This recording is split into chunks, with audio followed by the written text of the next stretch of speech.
Sri Amol Kohli. धन्यवाद अध्यक्ष महोदय। मैं महामहिम राष्ट्रपति जी के अभिभाषण पर धन्यवाद प्रस्ताव पर बोलने के लिए। कैमरा कहाँ है sir? They are not showing the speaker. No, it is okay. They are showing. Carry on. धन्यवाद अध्यक्ष महोदय। मैं महामहिम राष्ट्रपति जी के अभिभाषण पर धन्यवाद प्रस्ताव पर बोलने के लिए मेरी पार्टी राष्ट्रवादी कांग्रेस शरद चंद्र पवार पार्टी की तरफ से खड़ा हूं, जिस पार्टी को चिल्ला चिल्ला कर हम ओरिजिनल है ये कहने की नौबत नहीं आती, क्योंकि महाराष्ट्र की जनता ने फैसला कर दिया है कौन असली है और कौन नकली है। राष्ट्रपति जी ने जिन उपलब्धियों का उल्लेख किया उसके लिए मैं सरकार का अभिनंदन करता हूं, लेकिन कुछ बुनियादी सवाल है अध्यक्ष महोदय। जब 5वें नंबर की हमारी अर्थव्यवस्था, ये गौरवशाली बात है, लेकिन देश ये भी जानना चाहता है कि देश पर कर्जा कितना है, देश पर बोरोइंग्स कितनी है और देश के सकल उत्पाद के ये बोरोइंग्स कितनी फीसदी है और ये ऋण कब तक और कैसे चुकाया जाएगा। हमारी मराठी में कहावत है, ऋण काढून सण फार काळ साजरा करता येत नाही। और इसलिए दूसरी बात है, महामहिम राष्ट्रपति जी ने जो कही कि 80 करोड़ देशवासियों को मुफ्त राशन दिया जा रहा है, तो 5वीं अर्थव्यवस्था के लिए क्या ये भूषणावह है? और दूसरा सवाल ये खड़ा होता है कि बावजूद इसके हंगर इंडेक्स में भारत का स्थान 125 देशों में 111वां है, जो पाकिस्तान, नेपाल, बांग्लादेश और श्रीलंका से भी नीचे है। क्या ये उपलब्धि है? और अगला सवाल ये बनता है, जो 5वें नंबर की अर्थव्यवस्था है वो अपने जेन्युइन जो ईमानदार टैक्स पेयर्स है उनको क्या दे रही है? ये टैक्स पेयर्स को अपने बच्चों को शिक्षा के लिए प्राइवेट स्कूल में भेजना पड़ता है, उनको अपने हेल्थ के लिए हेल्थ इंश्योरेंस निकालना पड़ता है। सर, नौबत तो ये है कि जब नॉर्मल मिडिल क्लास आदमी बाइक खरीदने जाता है तो उसको 28% जीएसटी देना पड़ता है, लेकिन इस देश में जो कोई हेलीकॉप्टर खरीदना चाहता है उसको सिर्फ 5% जीएसटी है। तो क्या ये उपलब्धि है? ये हर देशवासी के लिए अर्थव्यवस्था है? ये सबसे बड़ी बात है। और इसीलिए यह सवाल बनता है कि जब अर्थव्यवस्था क्या सही में सुदृढ़ है या सिर्फ यह सूजन है जिसे सुदृढ़ता बताया जा रहा है।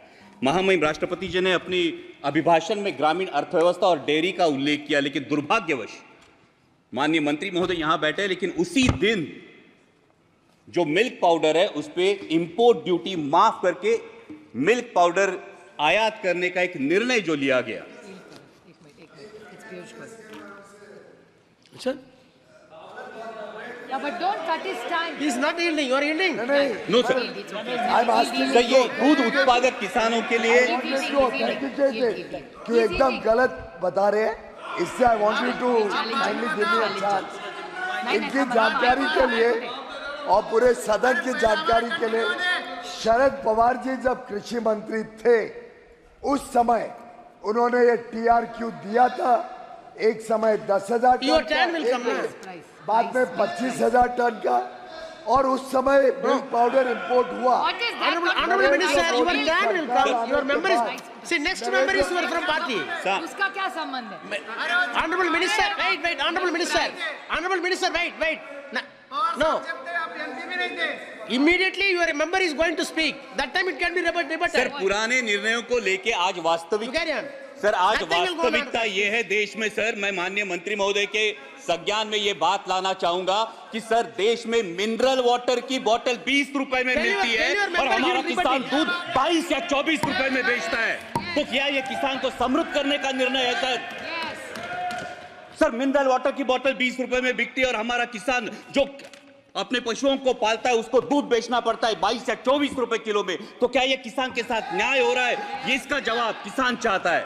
सर, महामहिम राष्ट्रपति जी ने किसान सम्मान निधि की भी बात की, लेकिन असली किसान का सम्मान तो तब होगा सर जब कृषि के लिए जो औजार लगते हैं उन पे जो 12% जीएसटी है, ये 12% जीएसटी हटाया जाए और उनके फर्टिलाइजर्स और पेस्टिसाइड्स की कीमतों पर नियंत्रण लाया जाए और कृषि उत्पाद के लिए सुनिश्चित और परमानेंट आयात निर्यात धोरण लाया जाए। सर, हाल ही में हमने देखा, पिछले साल हमने देखा कि जब प्याज की डिमांड थी, मिडिल ईस्ट में डिमांड थी, यूरोप में डिमांड थी, तब प्याज पे निर्यात पर पाबंदी लगाकर पाकिस्तान के प्याज उत्पादक किसानों का भला इसी सरकार ने किया है। ये प्याज उत्पादक किसान कभी भूल नहीं सकता सर। और दूसरा एक बहुत ही अहम किसानों से जुड़े मुद्दे पर जो मैं मेरे चुनाव क्षेत्र से उस पर मैं ध्यान आकर्षित करना चाहूंगा, वो है लेपर्ड का इशू।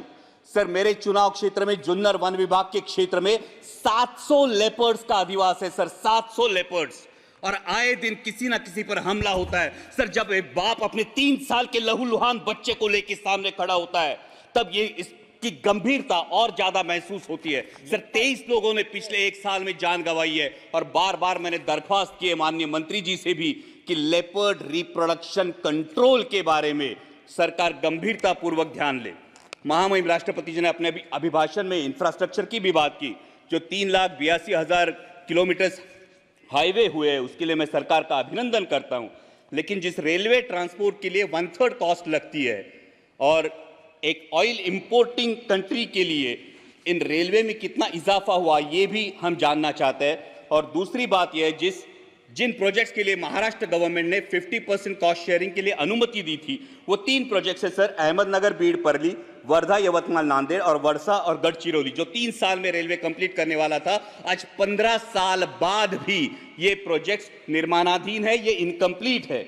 और महाराष्ट्र के गोल्डन ट्रायंगल को जोड़ने वाली पुणे नासिक रेलवे जैसा एक एम्बिशियस प्रोजेक्ट, जिस प्रोजेक्ट की फाइल कैबिनेट अप्रूवल के लिए पिछले 2 साल से पड़ी है, ना उसको कैबिनेट अप्रूवल मिल पा रहा है और ना ही इसकी इंप्लीमेंटिंग एजेंसी तय हो रही है। साथ ही में दौंड से पुणे तक जो लोकल की डिमांड है, ये भी डिमांड अब तक उसकी आपूर्ति नहीं की गई है सर। डिफेंस सेक्टर के रिफॉर्म की महामहिम राष्ट्रपति जी के अभिभाषण में बात हुई, और आज ही मैं जब भाषण सब सुन रहा था तब भारतीय न्याय संहिता की अंग्रेजों के जमाने की कानूनों को बदलने की जो बात हुई, लेकिन सर डिफेंस के बारे में रेड जोन का ये मुद्दा है जो पिंपरी चिंचवड़ में और देश के 13 राज्यों में रेड जोन लागू होता है। ये रेड जोन 1903 के इंडियन डिफेंस एक्ट, अंग्रेजों के जमाने के कानून के तहत 2000 यार्ड का लागू होता है, लेकिन 1970 में जो स्टेक रेगुलेशंस हमने अपनाए, जो यूएन के स्टेक रेगुलेशंस हमने अपनाए, जिसको 2005 में अमेंड किया गया,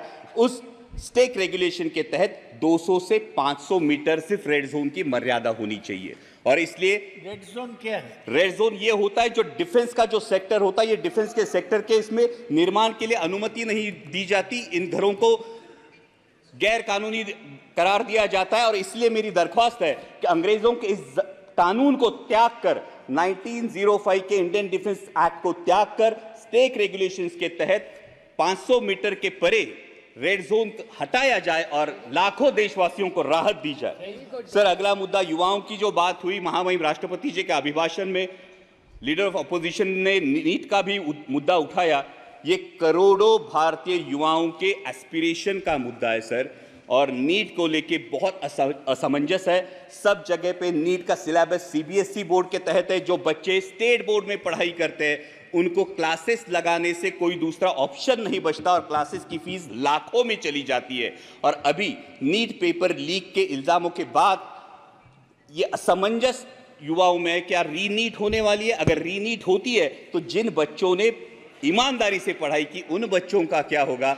और अगर रीनीट और इस फैसले में अगर देरी लग जाती है तो सर एमबीबीएस का जो सिलेबस है फर्स्ट ईयर का, जिसमें फाउंडेशन होता है एनाटॉमी, फिजियोलॉजी और बायोकेमिस्ट्री का, जो 1 साल होता है, ये अगर कम कर दिया जाए तो युवाओं में जो एमबीबीएस एस्पायरेंट्स है उनका ये फाउंडेशन वीक हो जाएगा।